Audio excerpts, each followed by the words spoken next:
Well, good morning, everyone, and thank you all for joining us.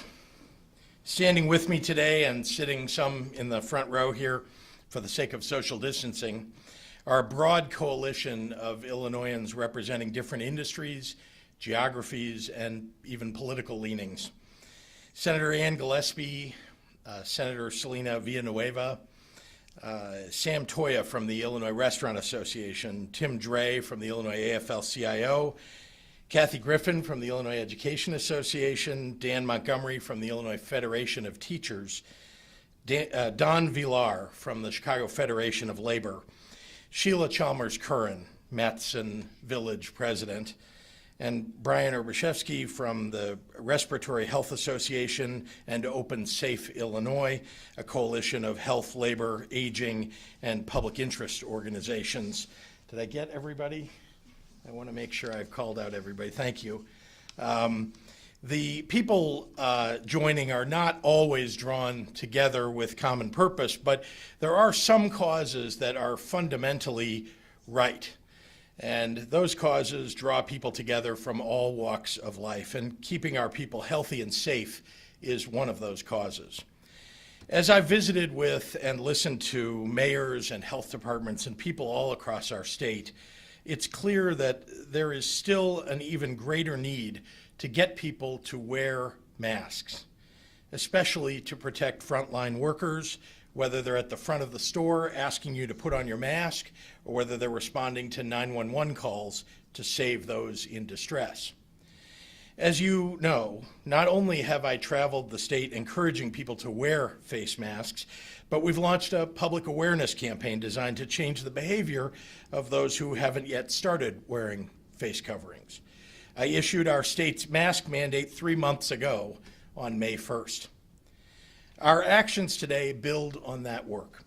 First, this morning I signed legislation to enhance workers' rights in our pandemic response, increasing paid disability leave for injured police and firefighters, paramedics, and other public employees whose recovery has been hindered by COVID-19. This legislation also offers protections from assault for retail workers, many of whom are tasked with asking the public to follow certain COVID mitigation measures indoors.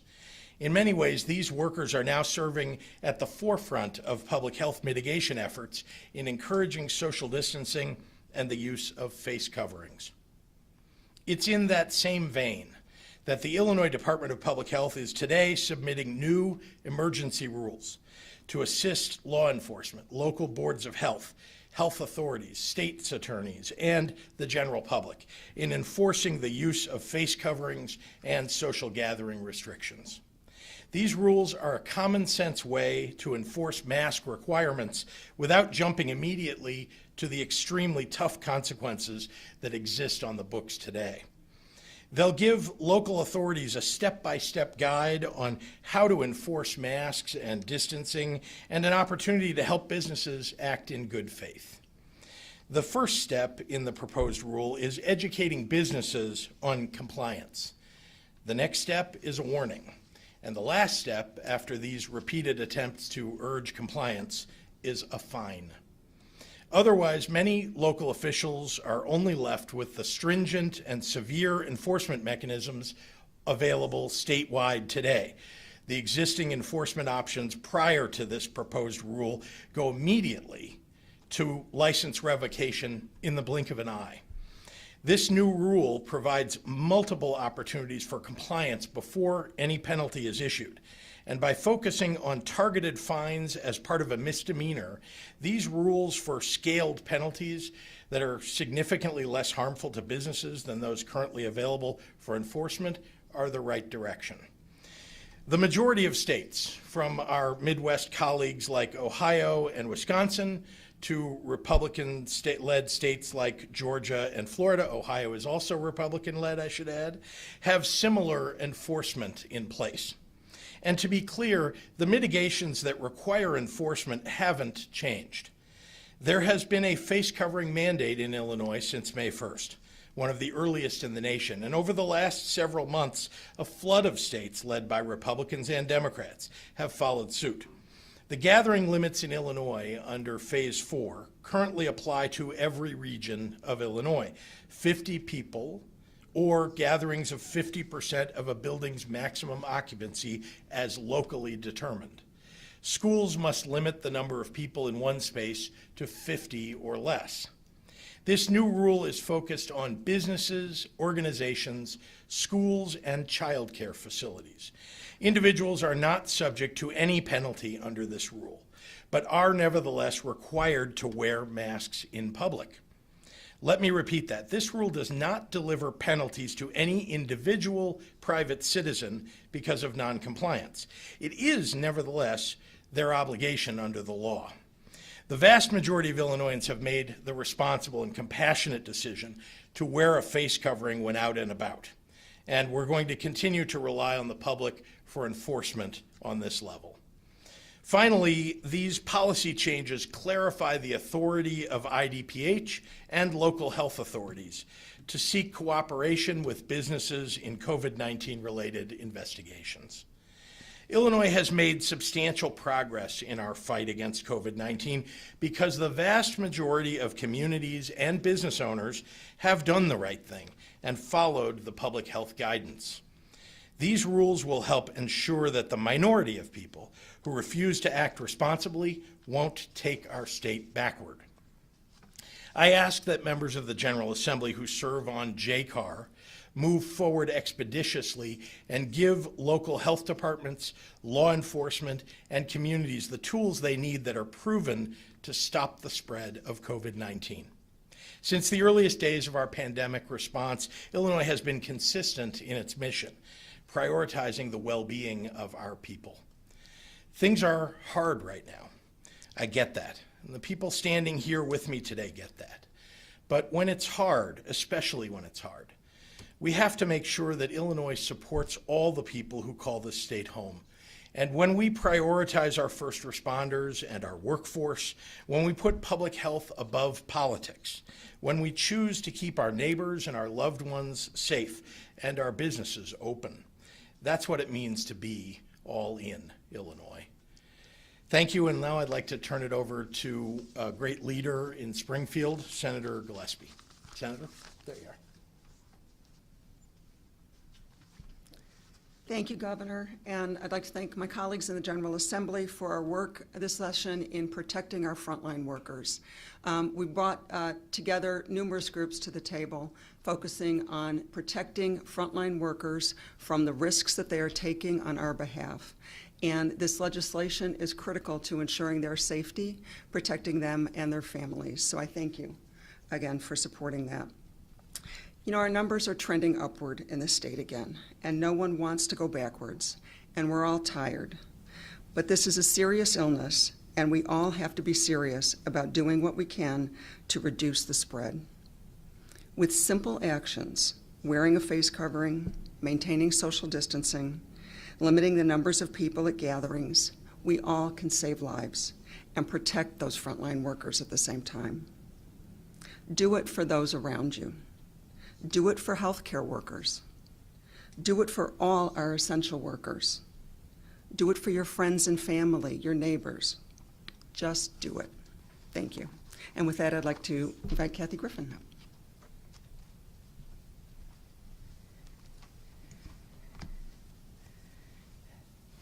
Thank you.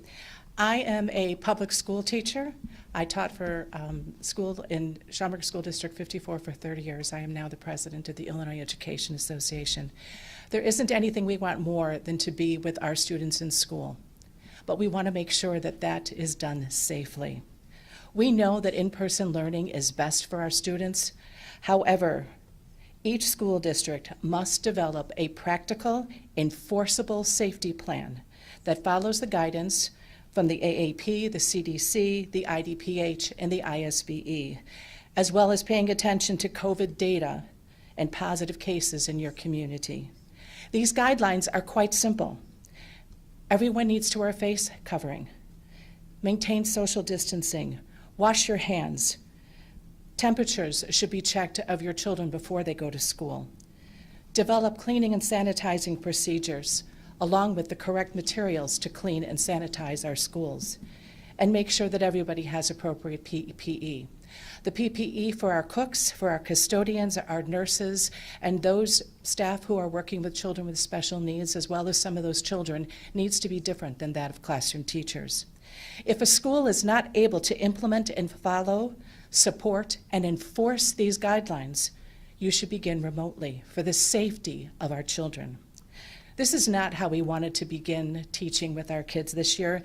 I say our kids because when they're part of our classroom, they're part of who we are. They're part of our family, and they touch our hearts in ways you cannot imagine.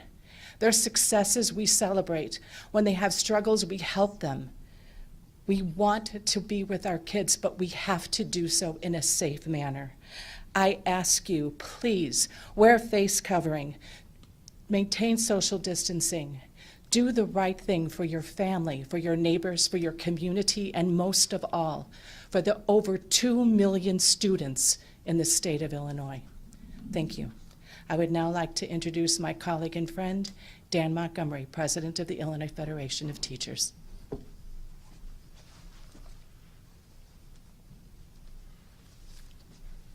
Thank you, Kathy. I'm Dan Montgomery, President of the Illinois Federation of Teachers. Thank you, Governor, for this action today. I can tell you our members who are working in schools, colleges, and universities all over Illinois, from Chicago to Goreville and beyond, are breathing a sigh of relief today, and they're breathing it into their masks. Because with school, the return and reopening of schooling in August, mostly around the state, has been a source of great and deep concern to our members because of this very issue. We know the way to do it safely, we've got to help this state recover. The fastest way to get back into schools in person, which is what we all want, is that everybody wears their masks, everybody keeps their distance and observes these guidelines, IDPH, et cetera. So today, the governor used the word educating as the first step, and I'm a high school English teacher by trade, did that for 18 years in Skokie, District 219. That warms my heart to hear that, because it is an education process. We've got to keep educating everybody, and it's not a one-off. As a teacher, you know, you keep reviewing, right? And so that's what we're going to do. This is a big step, Governor, and we appreciate that, that state authorities will have the ability to make sure the right things are happening so we can get back into school buildings as soon as possible. Thank you, and let me introduce my colleague, Tim Dre, President of the Illinois AFL-CIO. Thank you, Governor. Thank you, Dan. Governor, Senators, thank you for all your work. Since the beginning, workers have been on the pandemic's front line to ensure all Illinois citizens receive essential services they need and deserve. These workers are going to work at great significant personal risk to themselves and their families. And just talking about firefighters, transit workers, retail workers, restaurant workers, and before long, teachers. You know, they're called essential workers, but to us, they're much more than essential. They're heroes. They're on the front lines serving all of us. Businesses who do not enforce rules and customers who refuse to wear face coverings are putting workers in real danger, real danger. The working men and women of the Illinois AFL-CIO would like to thank the governor for his leadership during this pandemic and strongly urges the members of the Joint Committee on Administrative Rules to adopt the proposed rule to protect workers and their families. Thank you very much. And with that, I'd like to introduce a very good friend and colleague, Don Villar, Chicago Federation of Labor. Thank you, Tim. Thank you, Governor. I'm Don Villar, Secretary-Treasurer of the Chicago Federation of Labor. On behalf of CFL President Bob Ryder and the 300 local unions and affiliates that make up the CFL, and the 500,000 union members across the city of Chicago, working men and women, thank you, Governor, for having us here this morning to join you. You know, when this pandemic hit, countless workers, essential workers, sacrificed their own health to keep our city and our state running. From transportation workers that kept our buses and trains rolling, to tradespeople strengthening our infrastructure, to public workers providing desperately needed services to our citizens. Chicago's union members, workers, answered the call during this crisis. As this pandemic has unfolded, we have all learned the critical importance of wearing a face mask, social distancing, and limiting crowd size. Most heeded these guidelines to keep themselves, their families, and their communities safe. However, we've seen a small number of businesses refuse to take these basic steps. When businesses flout public health guidelines, they endanger lives and they prolong this crisis, worsening the economic disaster. That's why we stand in support of this common sense emergency rule, which is, as the governor said, similar rules have already been adapted in other states. This rule encourages voluntary compliance before issuing any kind of penalty. And it's focused on businesses, not individuals. Again, repeating what the governor said, individual workers are not subject to penalty at the state level under these rules. Individual workers are not subject to penalty at the state level under these rules. Chicago's workers are second to none.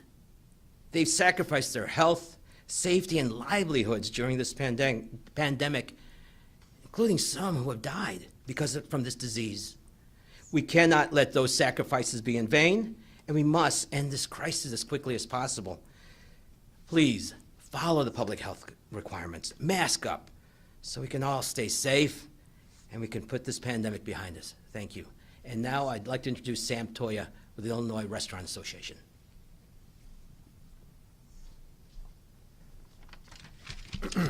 Thank you, Don.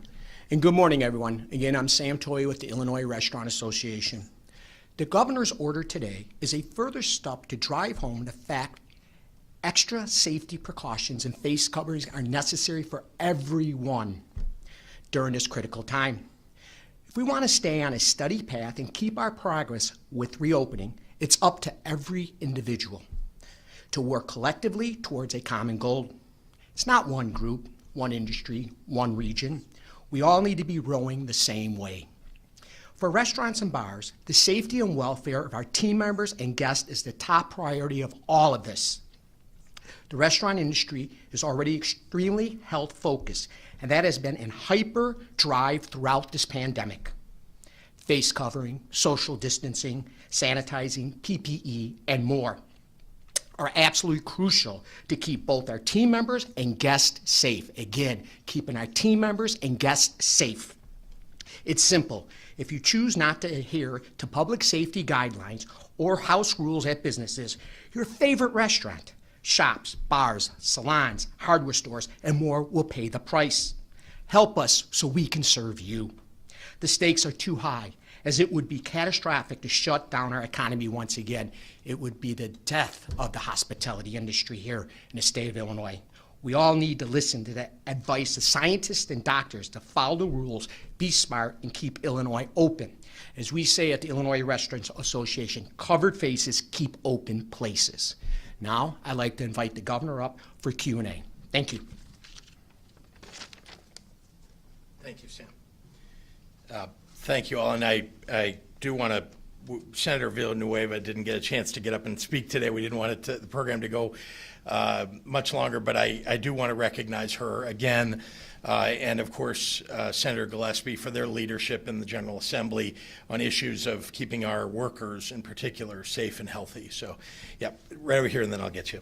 Governor, yes, sir. Everyone up here is making a point of stressing that this is not going to penalize individuals. That's right. Why not penalize individuals? Isn't that the best way to get compliance from workers, even if the business is, at large compliant, but the workers aren't, or if a customer isn't playing by the rules, and couldn't that take pressure off of employees having to interact with customers? Well, much of the interaction that's going on between people around the state is going on in establishments of business, in bars, restaurants, retail, many of the things that Sam Toya was talking about, salons and so on. And it is in those enclosed places inside where it's vitally important that people are wearing their face coverings. I'm not excluding, by the way, that people need to wear their face coverings when they're out and about. That is also the case. But we wanted not to go after individuals as best we can. Look, I've said all along, I do not want for police to be arresting people or penalizing individuals On the other hand, I've asked local authorities, including police, including local health authorities, to remind people as frequently as they possibly can that they need to follow this mask mandate. This is another step forward to protect workers who, by the way, are also the very people who are shopping in the stores in other circumstances, the very people who are working sometimes in schools as a second job. So I just want to emphasize that at this point, this is another important step forward for us in enforcement. Governor, you had you thought about doing this before. Mm-hmm. You ended up withdrawing the rule because I believe there wasn't a bipartisan sense that this would pass. What makes this different? Do you really think this will get through? Yeah, so you're right. There was a rule that was introduced earlier. We withdrew it because the legislature said they would take it up in session. They didn't do that. And now there are a variety of reasons why they didn't do that, but now is the time. We must make sure, this is a make or break moment for the state of Illinois, for making sure that people are doing everything they can to mitigate, to reduce the spread. And so this is a moment for us to enforce the masking requirements across the state. How is this different?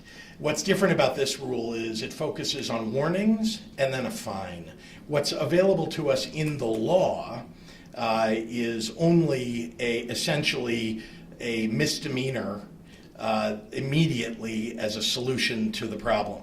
And that was something that JCAR did not want us to move forward with.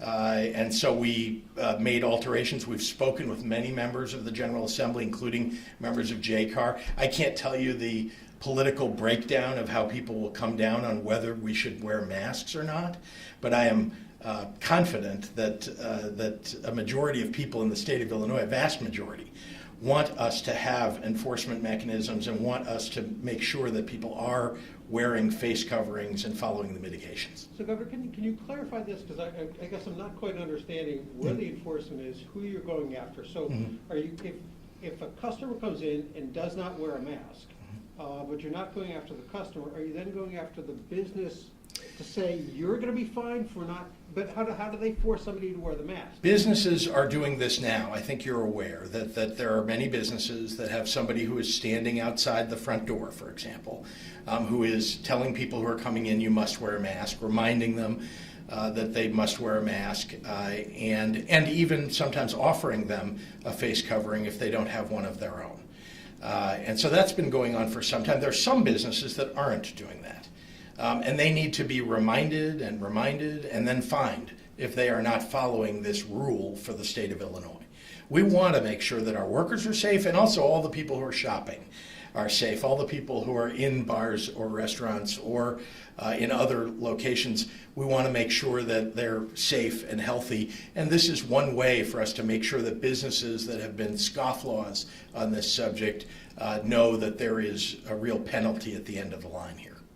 How much of an impact do you see this having? Because right now, as I understand it, a municipality could make its own ordinance to have rules like this. So what kind of difference could this have if municipalities that want to enforce strictly are doing so already, and those that don't agree with you on the masking are going to just brush this aside? The municipalities that have been responsible about this did this some time ago. They made sure they had some even stricter enforcement, typically, than what we're proposing here. And I've been encouraging that. As you know, I've traveled the state, many areas in downstate Illinois where I've met with mayors and spoken to groups of people and made sure that we're getting the media to spread the message.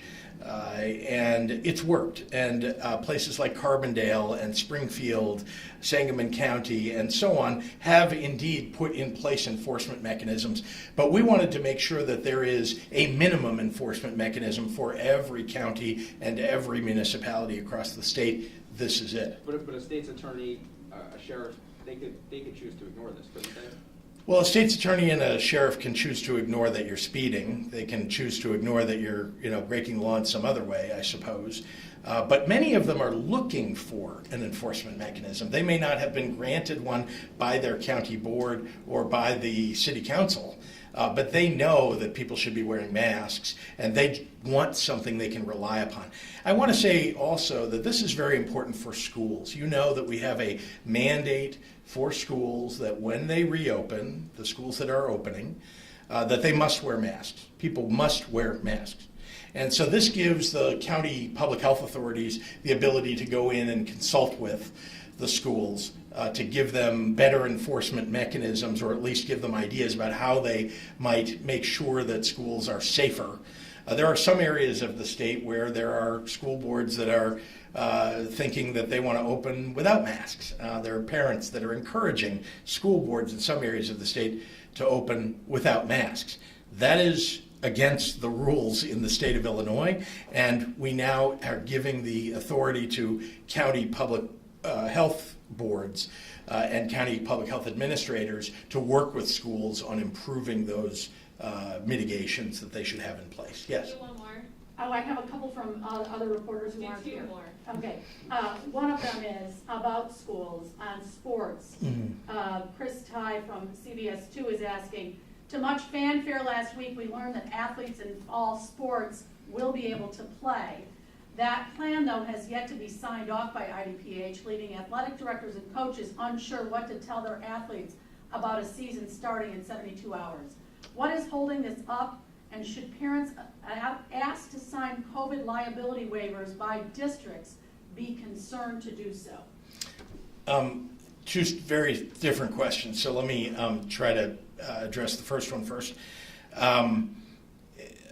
Actually, the rules that we put in place have, as you know, tiers of requirements on schools and limitations, depending upon the type of sport, depending upon the age bracket, et cetera.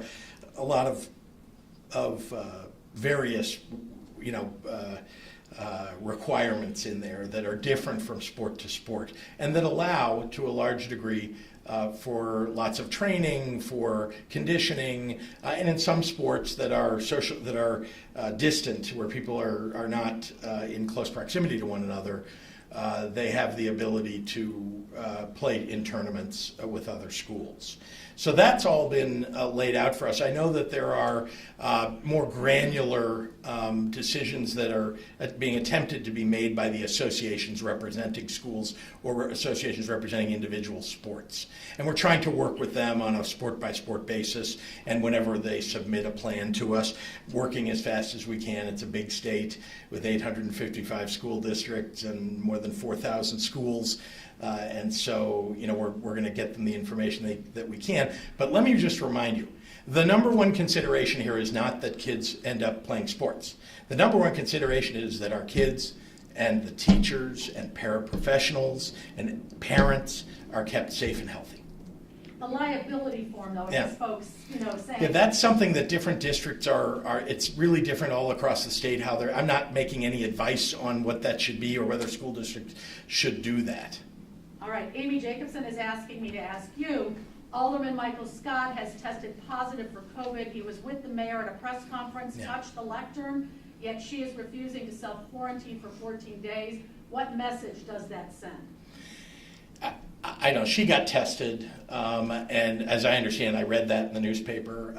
So I know that the mayor is quite well aware, as am I, the dangers of COVID-19, the way that it spreads, et cetera.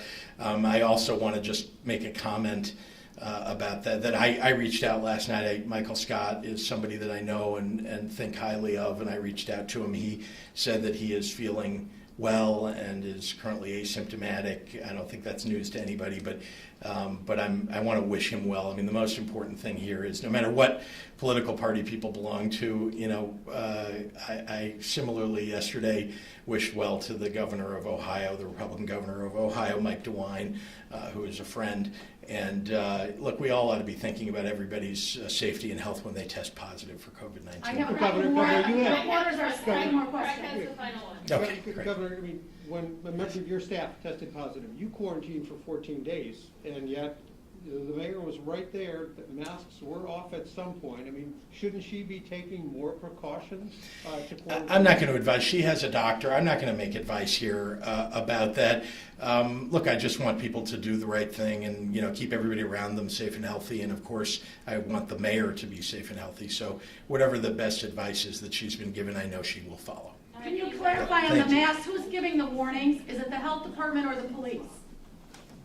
Either one. Either one in the room can do that. Local authorities have a variety of